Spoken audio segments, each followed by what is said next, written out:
मनश्चेन लग्नं गुरोरङ्घ्रिपत्नी ततः किं ततः किं ततः किं ततः किम्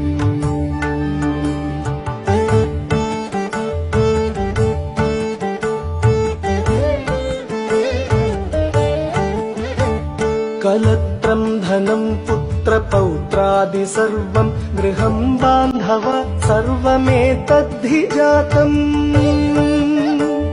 मनश्चेन्न लग्नं गुरोरङ्घ्रिपत्नी ततः किं ततः किं ततः किं ततः किम्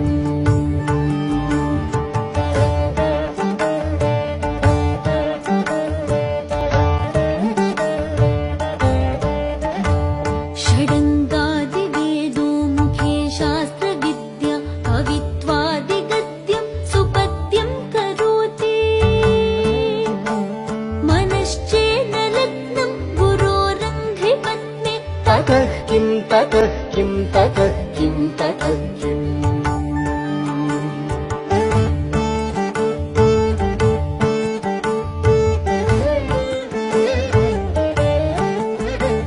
विदेशेषु मान्यः स्वदेशेषु धन्यः सदाचारवृत्तेषु